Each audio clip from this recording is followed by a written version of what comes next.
देखिए, फालतू का मुद्दा है ये, कोई विपक्ष का मुद्दा मिल नहीं रहा है तो इसको मुद्दा बनाए हुए है। देखिए, बिहार में विधानसभा चुनाव होना है और ऐसे में जिस तरीके से विपक्ष लगातार एसआईआर के मुद्दा को लेकर के मैदान में है, क्या कुछ असर पड़ने वाले हैं? बिहार के युवा नेता जी है, स्वागत है सर। धन्यवाद सर, क्या लग रहा है विपक्ष जिस तरीके से लगातार एसआईआर के मुद्दा को चुनावी मैदान में लेके आना चाह रहा है, लगातार उसका विरोध कर रहा है, क्या कुछ लग रहा है इस बार? मैं गांव के निचले स्तर से राजनीति करके और शुरुआत करके और राष्ट्रीय स्तर तक का पार्टी के अंदर पद संभाला है और मुझे गांव की स्थिति से लेके बिल्कुल अवगत हूं। और ये जो मुद्दा है एसआईआर का, ये कुछ नहीं है। बिहार में निरंतर पिछले बार का भी आंकड़ा निकाला जाए तो बड़े पैमाने पे वोटर लिस्ट में से नाम काट दिए जाते हैं, चाहे वो कांग्रेस की सरकार हो या अभी। ये त्रुटियां अगर हुई हैं तो इसके ऊपर अभी कोर्ट ने संज्ञान लिया है और जितने भी वोट काटे गए हैं उसको लिस्टिंग के साथ बूथ स्तर पे, पंचायत स्तर पे अवगत कराने का है। तो मुद्दा ये तो समाप्त हो चुका है ऐसे ही। और नाम जो कटा है, त्रुटियां हो जाती हैं, उसको 2, 4, 10 त्रुटियां जितनी होती हैं और निश्चित रूप से उसको बड़े पैमाने पे दिखाने का काम हो रहा है। ये मुद्दा निरंतर होते आया है। इसमें बिहार के तमाम आम अवाम सबको ये पता है कि हर पंचायत स्तर पे हर चुनाव में इस तरह की से त्रुटियां होते आई थी, जिसको एक बड़े पैमाने पे सुधारने की आवश्यकता है। लेकिन इसमें चुनाव जीतने और जितवाने और हराने का ये जो विपक्ष आरोप लगा रहे हैं, प्रतिरोप, ये बिल्कुल नाकाम हो चुका है। ये गलत है, ऐसा कुछ भी नहीं। सिर्फ विकास के मुद्दा पे जिस तरह से बिहार का जो विकास तेज रफ्तार में अब हो रहा है, आप देख रहे होंगे चारों तरफ रोड की जाले बिछ रही हैं, इंफ्रास्ट्रक्चर पे विशेष ध्यान दिया जा रहा है। निश्चित रूप से आने वाले समय में हम जैसे नौजवान युवाओं को भी मौका बड़े पैमाने पे बिहार के अंदर दिया जाएगा, ऐसा आश्वासन मिल रहा है। इसके तहत आप युवा आयोग का गठन कर दिया गया है, क्षमता स्वरूप तैयार किए हैं और हम लोग युवा यह निर्णय ले लिए हैं कि हम लोग इस बार जिस तरफ मोड़ेंगे उस तरफ सारण का वोट अमनौर से आते हैं। सारण में क्या कुछ बदला, कुछ काम ऐसे गिनाएंगे जो अमनौर के जनता के हित के लिए हुआ हो? कुछ काम अमनौर और सारण के अंतर्गत अभी आप देश के अंदर पहला डबल डेकर बन रहा है। आप देख रहे होंगे, आप सुने होंगे कि डबल डेकर का पूरे बिहार के अंदर कहीं नहीं है। पहला डबल डेकर का निर्माण छपरा के अंदर किया जा रहा है। वहाँ पे जो छोटी छोटी मार्केट थी जिसमें रस के वजह से गोपालगंज, सिवान और स्थानीय सारणवासी को बहुत त्रासदी से गुजरना पड़ता था, इतना ट्रैफिक रहता था, जिसके वजह से साथ हमारे माननीय सांसद राजीव प्रताप रूढ़ी जी ने 7 तरह का बाईपास का मंजूरी दिलवा दिया है और काम चल रहा है। और लगातार क्षेत्र के विकास के लिए और हमारे जिला के स्वास्थ्य सुविधाओं के लिए पूरे बिहार में सबसे ज़्यादा स्वास्थ्य का लाभ अनुदान जो प्रधानमंत्री या मुख्यमंत्री के माध्यम से जो मिलता है, वो सारण में सबसे ज़्यादा दिया गया है। और अनेकों इस तरह से कामें हैं जो गिनवाते गिनवाते शाम हो जाएगी। इतनी सारी उपलब्धियां अभी लगातार, अभी इंजन का कारखाना मढ़ौरा में खुला, अभी लगातार क्षेत्र में मेडिकल कॉलेज का उद्घाटन अभी हुआ और अनेकों चीज़ इस तरह से लगातार काम चल रहा है। लगातार जिस तरीके से विपक्ष लगातार जो युवा के लेकर के आवाज़ उठाता रहता है, रोजगार का मुद्दा लाता है, तो कहीं ना कहीं आपको ये नहीं लग रहा कि सच में ये समस्या है बिहार की? नहीं, समस्या तो ये रोजगार एक समस्या नहीं है। रोजगार जो हमारे युवा हैं, उस युवाओं को ये समझने की आवश्यकता है कि हम लोग रोजगार को स्वतः निर्माण करने की हम लोगों के अंदर क्षमता है।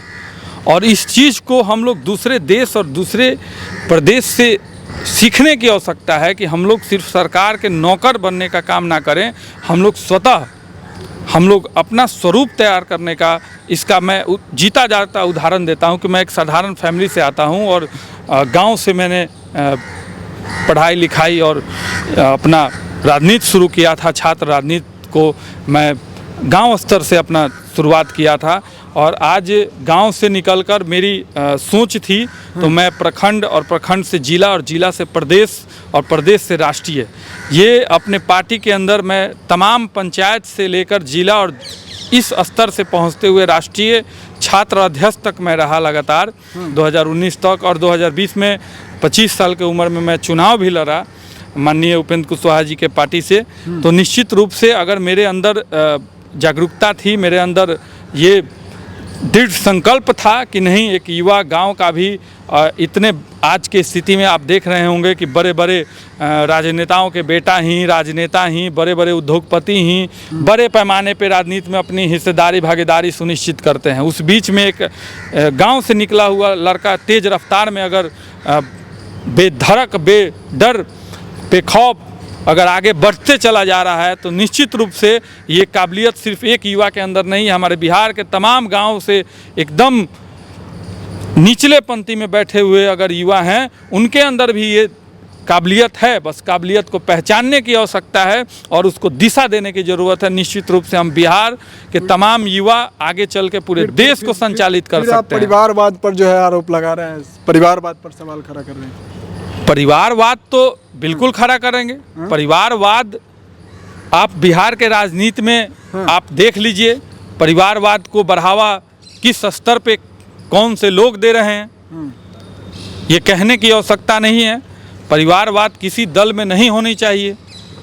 निश्चित रूप से हम जिस दल से राजा नहीं बनेगा, बिल्कुल राजा का बेटा राजा नहीं बनना चाहिए इस लोकतांत्रिक व्यवस्था में। अगर बन रहा है तो ये आम आवाम जो हमारे वोटर्स हैं बिहार के, उन पे ये कालिक है एक तरीके से कि अगर हम अपने बीच से, अपने गांव और समाज और अपने विधानसभा से अपने बीच का नेता और संघर्षशील, चाहे वो किसी दल से किसी जाति से समुदाय से आता है, अगर उसके अंदर काबिलियत है, काबिलियत के अनुसार अगर उसको सदन में नहीं भेजते हैं तो फिर इस लोकतांत्रिक पटल जो हम लोगों का बना हुआ है यह कतई वास्तविकता में साबित नहीं हो पाएगा।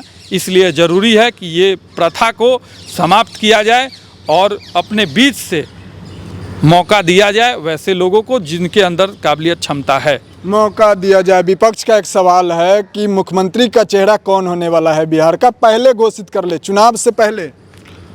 बिल्कुल घोषित है, बिल्कुल घोषित है। आप बड़े बड़े नेताओं के मुख से आप सुन रहे होंगे लगातार 2025 फिर से नीतीश जी के नेतृत्व में एनडीए चुनाव लड़ने का घोषणा कर चुका है। अच्छा। इसमें कोई संदेह नहीं है, कोई संदेह नहीं है, कोई संदेह नहीं है। एनडीए तय कर चुका है कि बिहार में नीतीश कुमार जी के नेतृत्व में चुनाव लड़ा जाएगा, मजबूती से लड़ा जाएगा। लेकिन देखिए ना, लगातार युवा की बात हो तो तेजस्वी को, तो चिराग पासवान को बीच में लाता रहता है और भी कई एक सारे पार्टियां हैं, तो इस सब का प्रभाव क्या कुछ रहने वाला है इस बार? देखिए वो विपक्ष है, विपक्ष अपना प्रयास कर रहा है और युवा का मतलब मुख्यमंत्री, माँ मुख्यमंत्री, पिता मुख्यमंत्री, उनका बेटा भी मुख्यमंत्री, वो युवा नहीं चलेगा, वो युवा नहीं चलेगा। ये सोना का चम्मच अगर लेके कोई खा रहा है और वही फिर से राजनेता के रूप में स्थापित हो मुख्यमंत्री के रूप में, तो उसके अंदर अगर काबिलियत है तो कतई दोष नहीं है।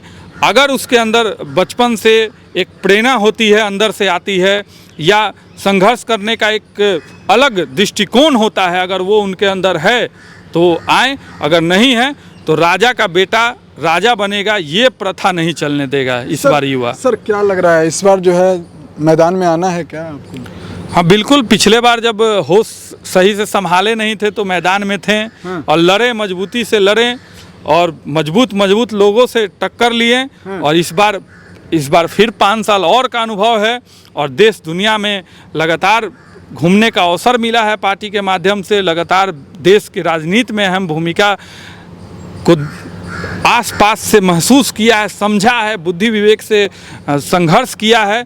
तो निश्चित रूप से इस बार पूरे मजबूती से चुनाव लड़ेंगे और इस बार दमदार तरीके से एंट्री होगी और चुनाव का रुख बदलने का काम कर देंगे इस बार पूरे अपने विधानसभा। पार्टी भरोसा जता पाएगी फिर? पार्टी ने पूरा भरोसा जताया है और पार्टी ने, हमारे पार्टी के शीर्ष नेता माननीय हमारे नेता उपेंद्र कुशवाहा जी ने यह मुझे विश्वास दिया है कि विशेष ध्यान है और उनका सदैव शुरू से मेरे ऊपर विशेष ध्यान रहा है। तो निश्चित रूप से मुझे विश्वास है और उनका जो निर्णय होगा वही निर्णय मैं एकदम निश्चित रूप से वही निर्णय, अगर वो चुनाव लड़ाएंगे तो मैं चुनाव लड़ूंगा, अगर वो चुनाव नहीं लड़ाएंगे तो मैं उनको मजबूत करने के लिए उनके साथ कदम से कदम मिला के चलूँगा, क्योंकि गांव से लाकर और प्रदेश और राष्ट्र स्तर पे पहचान और राजनीति में मेरे राजनीतिक गुरु के रूप में उन्होंने मार्गदर्शन देने का काम किया है। तो उनका मार्गदर्शन में जो भी होगा वो मुझे स्वीकार है। क्षेत्र के जनता से अंत तक क्या कुछ अपील करना चाहेंगे, क्योंकि चुनाव आने वाला है, क्या मैसेज देना चाहेंगे क्षेत्र की जनता को? मैसेज स्पष्ट है कि क्षेत्र की जनता और इस लोकतांत्रिक व्यवस्था में हर 5 साल पे पंचायत स्तर का चुनाव हो या विधानसभा हो या लोकसभा हो अवसर मिलता है। अगर आपको लगता है कि विधानसभा के अंदर हमसे या हमारे प्रतिनिधि द्वारा हमको ठगा महसूस किया गया है तो ये हर 5 साल पे आपको मौका मिलता है कि इस चीज़ को सुधार करें।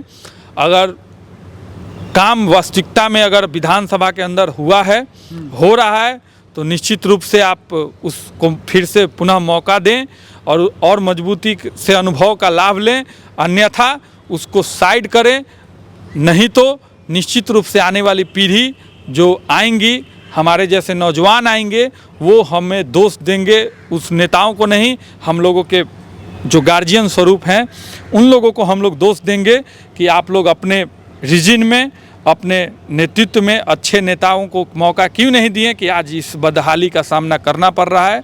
तो इसलिए निश्चित रूप से लोकतांत्रिक व्यवस्था में और क्षेत्र के जनताओं से मैं यही अपील करता हूं कि मौका आपके हाथों में है और 1, 2, 3 महीना के अंदर है। इस मौका को एकदम विश्वास के साथ, पूरे बुद्धि विवेक के साथ इस्तेमाल करने का अवसर है और इस अवसर से पूरे देश में एक अपने विधानसभा में ऐसे नेता को चुनने का मौका है जो अपने विधानसभा का नाम पूरे देश में रोशन कर सके।